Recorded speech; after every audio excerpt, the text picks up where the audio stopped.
सभी साथियों को राम राम नमस्कार। उम्मीद करता हूँ आप सभी बहुत ही बढ़िया होंगे। इस वीडियो में हम बात करने वाले हैं आरपीएफ कांस्टेबल एंड एसआई 2024 की भर्ती के बारे में। आप सभी को बताया कि इसके ऑनलाइन एप्लीकेशन फॉर्म भरना स्टार्ट हो चुके हैं। तो इस वीडियो में मैं आप सभी को कैसे फॉर्म अप्लाई करना है स्टेप बाय स्टेप आप सभी को बताने वाला हूँ। कौन से डॉक्यूमेंट्स की जरूरत पड़ने वाली है, पूरा प्रोसेस आप सभी को क्लियर हो जाएगा। तो आप सभी से रिक्वेस्ट है कि वीडियो को आप लास्ट तक ध्यान से जरूर देखें ताकि आप सभी को हर एक चीज क्लियर हो जाए और आपका फॉर्म सही तरीके से अप्लाई हो पाए। तो वीडियो पसंद आए तो प्लीज वीडियो को लाइक शेयर करके चैनल को सब्सक्राइब कर लें और बेल आइकन पे प्रेस कर लें ताकि फ्यूचर में आने वाली हर एक अपडेट का नोटिफिकेशन आपको सबसे पहले मिलता रहे। साथ ही में मैं कुछ चीजें हैं जो कि आप सभी को पहले ही क्लियर कर देना चाहता हूँ। जैसे कि यहाँ पे आप सभी को बताया कि अलग अलग पोस्ट पे आपकी वैकेंसी निकाली हुई है, जिसमें आपको कांस्टेबल की वैकेंसी निकाली गई है, साथ ही में सब इंस्पेक्टर की भी वैकेंसी निकाली गई है। तो अगर आप 10th पास हैं तो आप केवल कांस्टेबल के लिए अप्लाई कर सकते हैं। अगर आप ग्रेजुएट पास हैं तो कांस्टेबल और आप सब इंस्पेक्टर दोनों पोस्ट के लिए अलग अलग अप्लाई कर सकते हैं। तो इसके लिए कोई दिक्कत नहीं होने वाली है। लेकिन यहाँ पे जो अकाउंट आपको क्रिएट करना होगा वो केवल वन टाइम आपको अकाउंट क्रिएट करना है।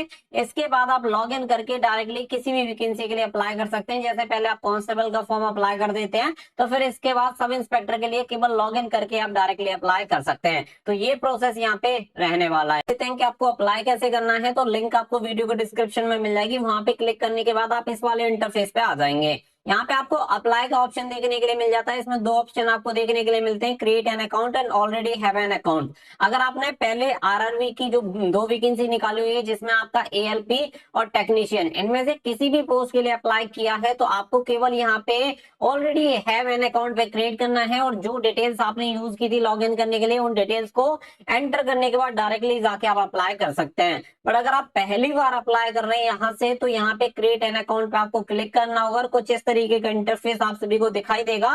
तो यहाँ पे आप सभी को ये वाला इंटरफेस दिख जाएगा जिसमें कांस्टेबल एंड एसआई की जो वैकेंसी निकली है आरपीएफ में वो आपको दिखा देगा। अब यहाँ पे आप देख सकते हैं कि ऑलरेडी क्रिएटेड अकाउंट अगर आपने पहले कर रखा है तो आप डायरेक्टली लॉग इन करके आप इसके लिए अप्लाई कर सकते हैं। ये चीज आप सभी को बताई हुई है कि यहाँ पे आपको दोबारा से रजिस्टर करने की जरूरत नहीं है। अब जैसे ही आप इस पे ओके करेंगे तो ओके करने के बाद ये वाला इंटरफेस आपके सामने ओपन हो जाता है जिसमें आप सबसे पहले देखेंगे कंट्री ऑफ नेशनलिटी। तो यहाँ पे अपना इंडिया आप सेलेक्ट कर लेंगे। इसके अलावा यहाँ पे पर्सनल डिटेल्स फिर आपसे पूछा जाएगा तो यहाँ पे फुल नेम आपको एंटर कर देना है। फिर रीटाइप फुल नेम आप सभी को यहाँ पे डालना होगा। तो सेम आप सभी को ये वाले ऑप्शन यहाँ पे फिलअप कर देना है। फिर have you change your name, अगर आपने अपने नाम में कभी भी कोई बदलाव करवाया है तो आप सभी को एंटर कर देना है। अगर नहीं करवाया है तो आपको नो एंटर करना है। फिर आपकी डेट ऑफ बर्थ आती है तो आपका जो 10th का सर्टिफिकेट है उसमें जो आपकी डेट ऑफ बर्थ है वही डेट ऑफ बर्थ आपको डालनी है, ना कि आपके आधार कार्ड वगैरह की डेट ऑफ बर्थ। यहाँ पे आपकी 10वीं की सर्टिफिकेट के अकॉर्डिंग डेट ऑफ बर्थ होगी। सेम फिर से आपको यहाँ पे रिपीट करनी है। और फिर आप सभी का यहाँ पे आ जाता है जेंडर, तो जेंडर अपना यहाँ पे सेलेक्ट करेंगे। इसके अलावा फिर रीसेलेक्ट यहाँ पे जेंडर आपको कर लेना है। फिर आपका फादर्स नेम आ जाता है तो जो आपके 10th की मार्कशीट में दे रखा वही आप यहाँ पे डालेंगे। सेम इसी तरीके से रीटाइप कर देंगे। फिर अपना मदर्स नेम यहाँ पे एंटर करना है और रीटाइप मदर्स नेम आप सभी को यहाँ पे डाल देना है। अब जब ये डिटेल्स आपकी कंप्लीट हो जाती है तो इसके बाद यहाँ पे फिर आता है आधार वेरिफिकेशन। तो आधार वेरिफिकेशन आप सभी को यहाँ पे आधार नंबर आपको एंटर कर देना है। और अगर आपके पास है तो, अगर आप कहते हैं कि I don't have Aadhaar card तो आप यहाँ पे क्लिक कर देंगे और क्लिक करने के बाद इस पे टिक करेंगे। टिक करने के बाद यहाँ पे आप सभी को क्या करना है कि यहाँ पे आप सभी को I don't have Aadhaar card पे क्लिक करना है। इसके अलावा यहाँ पे अगर आप देखेंगे तो आप सभी के सामने ये वाले ऑप्शन आ जाते हैं कि यहाँ पे अदर आईडी का ऑप्शन आपको चूज करना होता है। तो इसके अलावा आपके जो पास जो भी आईडी है वो आप यहाँ पे सेलेक्ट कर लेंगे, उसका डॉक्यूमेंट नंबर यहाँ पे डाल देंगे, इश्यूइंग अथॉरिटी यहाँ पे डाल देंगे, साथ ही में प्लेस ऑफ इश्यू यहाँ पे डाल देंगे। तो ये सभी चीजें यहाँ पे एंटर कर देनी है। वैसे स्मूथ एंट्री के लिए आप सभी अपना आधार कार्ड का वेरिफिकेशन जरूर कर लें अगर आपके पास आधार कार्ड है तो। करने के लिए सिंपल आपको वेरीफाई आधार पे क्लिक करना है और यहाँ पे अपना आधार नंबर डालने के बाद वेरीफाई यूजिंग आधार कार्ड जैसे आप क्लिक करेंगे आपकी डिटेल्स को डायरेक्टली फैच कर लेगा और अपनी डिटेल्स को यहाँ पे मैच कर लेना है। आपकी डिटेल्स बिल्कुल सही आती हैं तो आप सभी को यहाँ पे आगे प्रोसीड कर देना है। इसके अलावा फिर यहाँ पे अपना ईमेल एड्रेस आपको एंटर करना है और जनरेट ईमेल ओटीपी पे आपको क्लिक कर देना है। तो आपके ईमेल आईडी पे एक ओटीपी आपको मिलेगा तो वो ओटीपी यहाँ पे आपको एंटर करना है।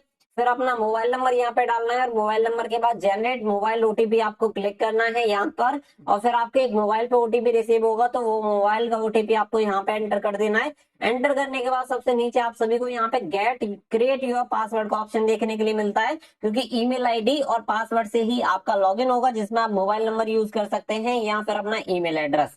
पासवर्ड आपको खुद से बनाना होगा तो पासवर्ड आप यहाँ पे बना सकते हैं, जैसे कि आपका नाम जो भी आपका नाम है वो आप डाल सकते हैं, उसके अलावा कोई एक स्पेशल कैरेक्टर यूज कर सकते हैं, और फिर आपको यहाँ पे अल्फाबेटिक, न्यूमेरिक, ये सारी चीजें यूज करनी होती हैं।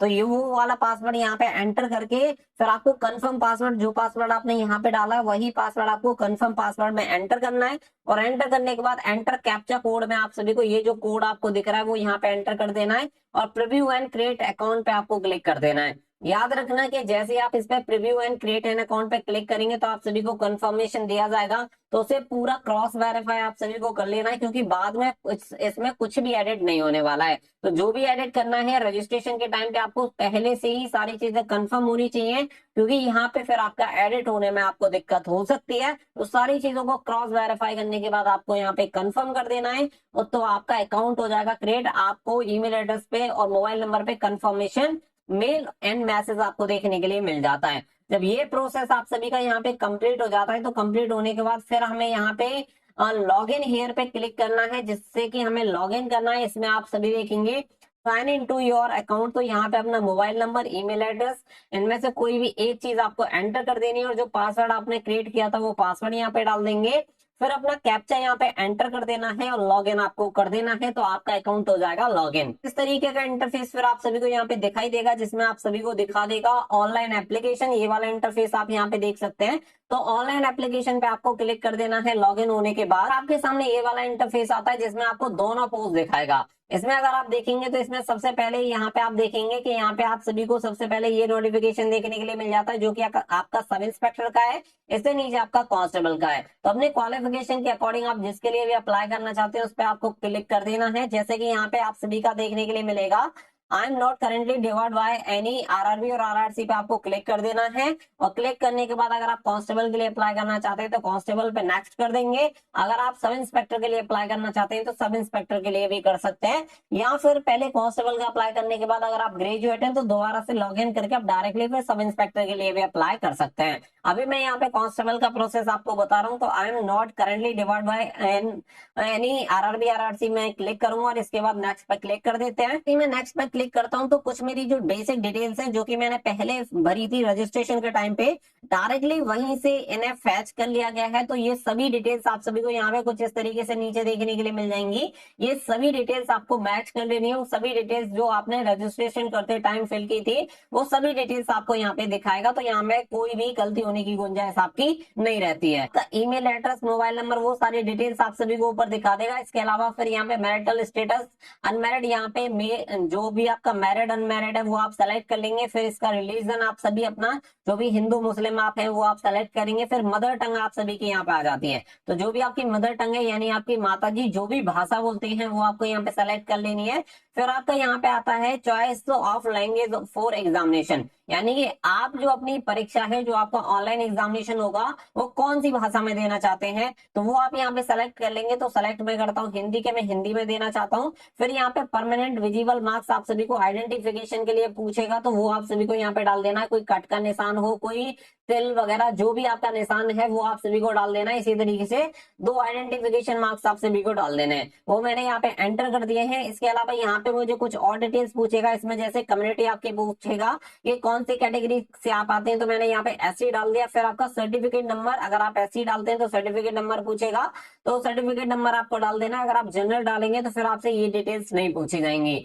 आपने एससी डाला है या कोई भी रिजर्वेशन कैटेगरी वाली, यहाँ पे सेलेक्ट करेंगे कम्युनिटी, तो आपको ये सर्टिफिकेट नंबर और किस अथॉरिटी ने इसे बनाया है वो आप सभी को यहाँ पे डाल देना है। और कौन सी स्टेट से ये जारी हुआ है वो आप यहाँ पे एंटर करेंगे, और कौन सी डेट को बना है वो भी आपको एंटर कर देना है। साथ ही में यहाँ पे आप सभी से पूछा जाएगा कि आप इसके लिए फ्री रेल ट्रेवल पास चाहते हैं। अगर आप चाहते हैं तो आप अगर यस करेंगे तो फिर इसकी पीडीएफ आप सभी को यहाँ पे जो इसका होगा वो यहाँ पे अपलोड करना होगा। अगर आप नहीं चाहते हैं तो आप इस पे नो कर देंगे। अगर आपको चाहिए तो यस करने के बाद आप सभी नियरेस्ट रेलवे स्टेशन यहाँ पे एंटर कर देंगे, और अपना जो भी सर्टिफिकेट है वो आप यहाँ पे अपलोड कर देंगे, तो आपको फ्री ट्रेवल पास भी मिल जाएगा। इसके अलावा फिर यहाँ पे आता है पोस्टल एड्रेस एंड आपका परमानेंट एड्रेस। तो यहाँ पे जो आपका प्रेजेंट एड्रेस है जहाँ पे अभी आप रहते हैं वो आप सभी को डालना है। इसके अलावा परमानेंट एड्रेस जो आपका डोमिसाइल है उसके अकॉर्डिंग जो भी डिटेल्स है वो आप सभी को यहाँ पे एंटर कर देनी है। तो ये सभी डिटेल्स यहाँ पे आप सभी को जो दे रखी है बिल्कुल एज इट आप सभी को यहाँ पे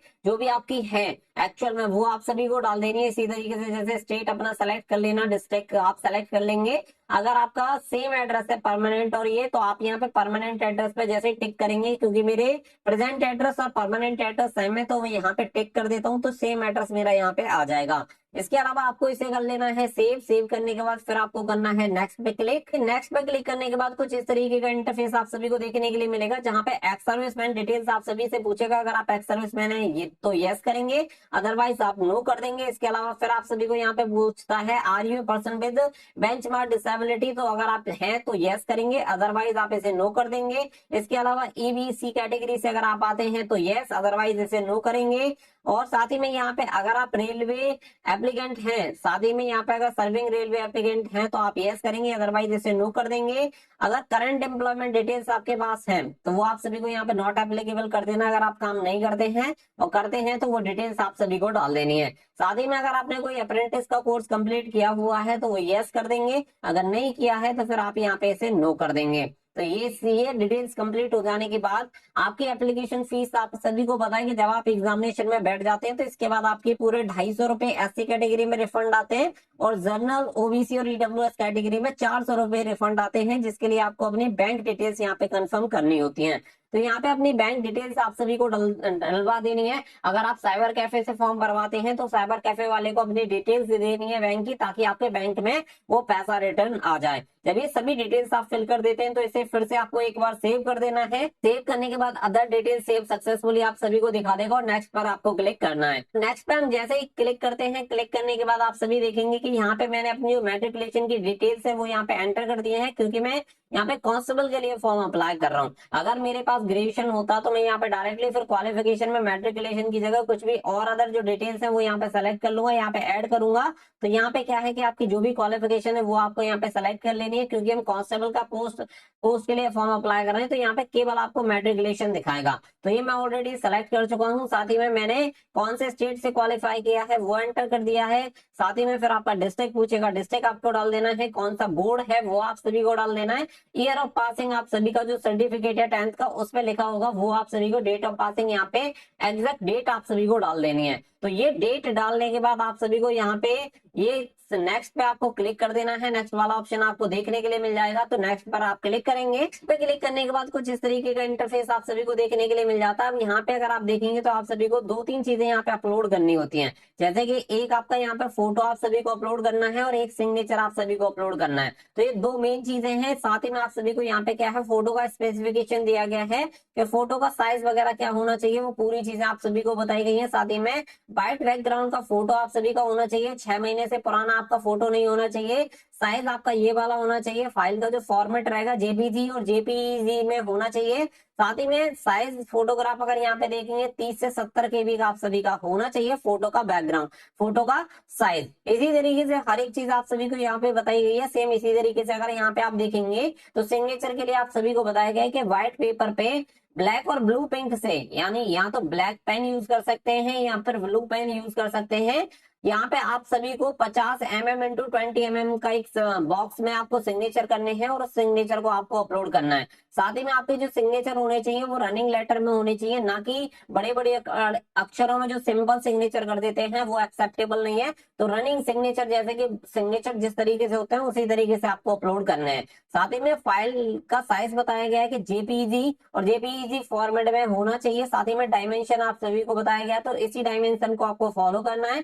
साथ ही में जो फाइल का साइज होना चाहिए 30 केबी से 70 केबी यहाँ पे होना चाहिए। तो ये सारी चीजें आप सभी को यहाँ पे फोटो के बारे में क्लियर कर दी गई है। तो यही साइज आप सभी का यहाँ पे मांगा गया है, यही साइज आप सभी का होना चाहिए। तो यहाँ पे क्या करना है कि यहाँ से अपना फोटो अपलोड कर देना है और यहाँ से अपने सिग्नेचर अपलोड कर देने हैं। और आप यहाँ पे देख सकते हो मेरा फोटो यहाँ पे अपलोड हो गया है। फोटो अपलोड होने के अलावा यहाँ पे मैंने सिग्नेचर भी अपने अपलोड कर दिए। तो इसी तरीके से आपको फोटो एंड सिग्नेचर सही तरीके से अपलोड कर देने हैं। पूरे इंस्ट्रक्शन को एक बार केयरफुली रीड आउट जरूर कर लेना, ताकि गलती की कहीं पे गुंजाइश ना रहे। और ये कंप्लीट हो जाने के बाद फिर नीचे आप सभी को ऑप्शन देखने के लिए मिल जाता है सेव। तो सेव आप सभी को कर देना है। करने के बाद नेक्स्ट पे आपको क्लिक कर देना है। नेक्स्ट पे क्लिक करने के बाद ये वाला इंटरफेस आप सभी के सामने यहाँ पे ओपन हो जाता है। और ये वाला इंटरफेस ओपन होने के बाद आप सभी को यहाँ पे, ये तो हमने ऑलरेडी यहाँ पे टिक कर ही रखा है कि आई am not currently deferred bye any RRB और आरआरसी, आई एग्री पे क्लिक कर देना है। एंड आई हियरबाय डिक्लेयर दैट, आपको इस पे क्लिक कर देना है। प्लेस आप सभी को यहाँ पे डाल देना है, जहां से आप फॉर्म अप्लाई कर रहे हैं वो डिस्ट्रिक्ट आप सभी को डाल देना है। तो यहाँ पे डेट आप सभी को ऑटोमेटिक ऑलरेडी दिखाई देगा, साथ ही में यहाँ पे आपका सिग्नेचर भी दिखा देगा। एप्लीकेंट सिग्नेचर आप सभी को यहाँ पे दिख रहा होगा, जो आप सभी ने अपलोड किया है, तो वो वाले सिग्नेचर आप सभी को यहाँ पे दिखा देगा। इस तरीके से आपका ये पूरा प्रोसेस हो जाता है कंप्लीट। फिर प्रीव्यू एप्लीकेशन पे आप सभी को जाना है, इस पे क्लिक कर देना है। तो देखो प्रीव्यू एप्लीकेशन पे जाने के बाद हर एक चीज आप सभी को, पूरी डिटेल आप सभी को यहाँ पे दिखाएगा, कौन सी कैटेगरी, मोबाइल नंबर, हर एक चीज आप सभी को एक बार क्रॉस वेरीफाई कर लेनी है। जब आप सभी को ये चीज क्लियर हो जाए कि आपका एप्लीकेशन फॉर्म एकदम से सही है, सारी चीजें जब आपको कंफर्म हो जाए, तो यहाँ पे क्लिक करना है I have rechecked the above details and found correct, यानी कि मेरी पूरी डिटेल्स मैंने रीचेक कर ली और वो पूरी तरह से सही है। इसी तरीके से आप सभी को पूरी तरह से कंफर्म हो जाना है, कोई भी मिस्टेक आप सभी की नहीं होनी चाहिए। अगर गलती है, आपको लग रहा है कि इसमें कोई भी मिस्टेक हो गई है, तो आपको एडिट पे क्लिक कर देना है। और जब आपको लग रहा है कि इसमें कोई गलती नहीं है, तो आपको फिर क्या करना है कि सबमिट पे आपको क्लिक कर देना है। और इस पे क्लिक करने के बाद यहाँ पे आप देखेंगे applicant will not be able to make any correction in the application online application form after submission. तो यहाँ पे क्या है कि हमारी पूरी डिटेल्स कंफर्म है, तो यहाँ पे हम सबमिट पे दोबारा से क्लिक कर देंगे। यहाँ से क्लिक करने के बाद कुछ इस तरीके का इंटरफेस यहाँ पे आप सभी को दिखा देगा, जिसमें फी डिटेल्स आपको दिखा देगा, क्योंकि ऐसी कैटेगरी से फॉर्म भरा गया तो 250 रुपीज यहाँ पे एप्लीकेशन फीस पे करनी होगी। साथ ही में यहाँ पे आपकी जो डिटेल्स रहेंगी वो डिटेल्स आप सभी को दिखा देगा, एप्लीकेशन फीस दिखा देगा। यहाँ पे आपका ऑप्शन देखने के लिए मिलता है पे नाउ।